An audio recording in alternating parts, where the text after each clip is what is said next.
we are putting a class on that's coming on May 14th at noon East Coast time, and it's called the Email and Social Media Power Play. So it's a really good class talking about sort of the best practices of both social media and email because they often work well together in a campaign. And so we're going to be talking about some best practices in terms of, making your email marketing as effective as possible, as well as giving you some tips on social media and, how to generate real leads and sales from it rather than, just having people see your stuff and maybe liking it and that kind of thing.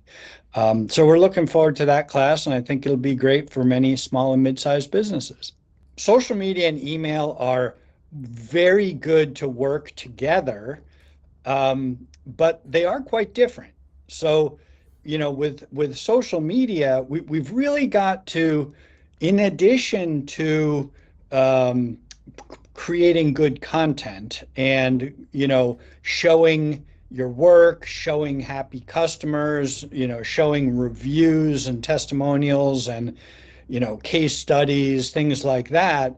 um, Social media is about you got to get some engagement, especially on Facebook and Instagram.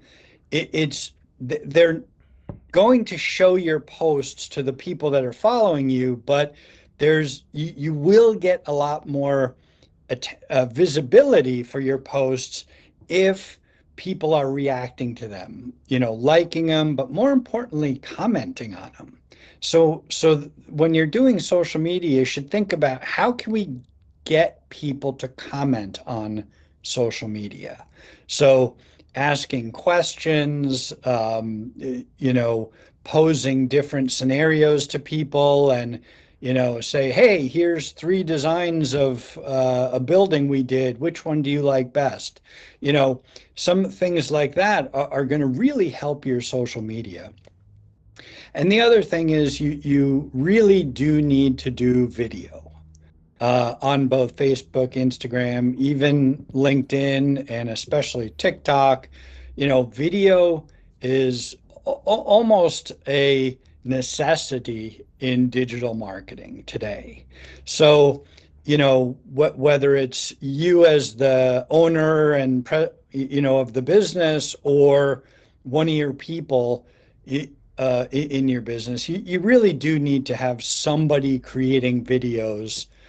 They can be very short, but creating videos on a regular basis. And the second part is the email marketing.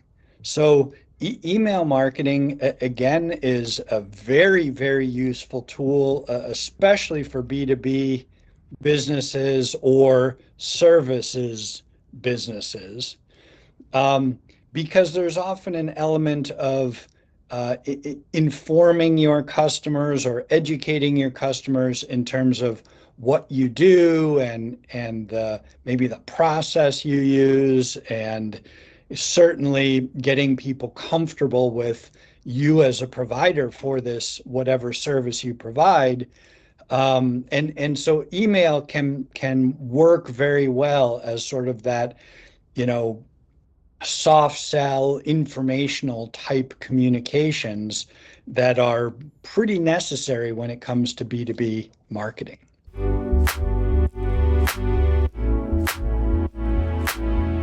People sort of assume that their customers know what you do, and quite often they don't. And consumers are and business buyers, B2B buyers, that they often sort of, it's kind of a cognitive thing where people try and put you in a bucket, right? And go, okay, this company provides that and this company provides that.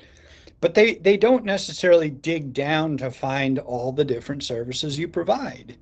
And so it's important to share that information with your customers, um, because first, they may not know that you do all those services, and second, they may be using someone else just because they didn't know you did it. So they might want to use you for more services, but they just aren't aware of what you can do. So it's something that really should be a big part of your marketing, is that education. And then, you've got to sort of support that with, okay, hey, we provide this service. Here's maybe more about the process we use, or deliverables, or other tools like that, right? To show your good work. And then you got to show happy customers, right? So it's sort of a three-stage messaging to make sure that your customers know all the things you do.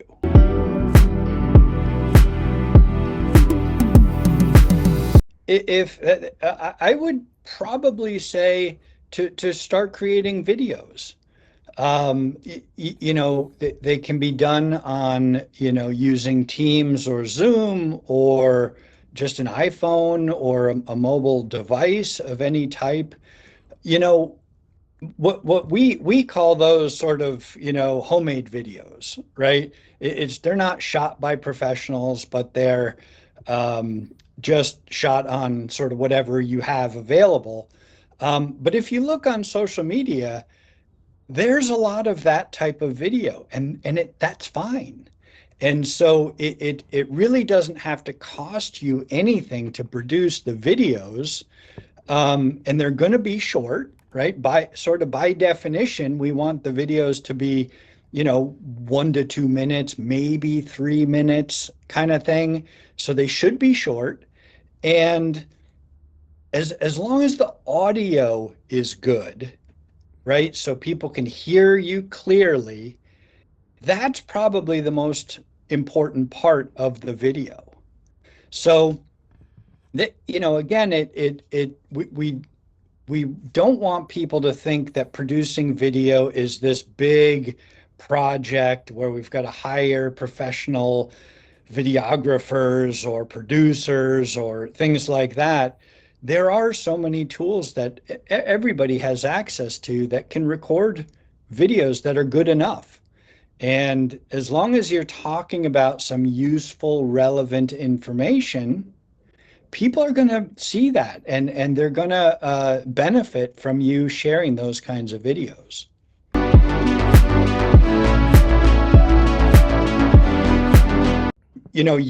Customer or businesses should create a free custom channel on YouTube.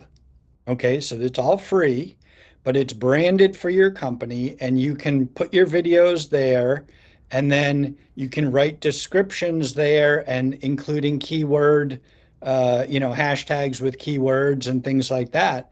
And so then when people search on Google or YouTube for perhaps how-to videos or things like that, your videos are very likely to pop up. And then again, you can also share those videos from email or social media or from your website, and people can watch them on YouTube. And again, the more they get watched, the more they will be shown to more people.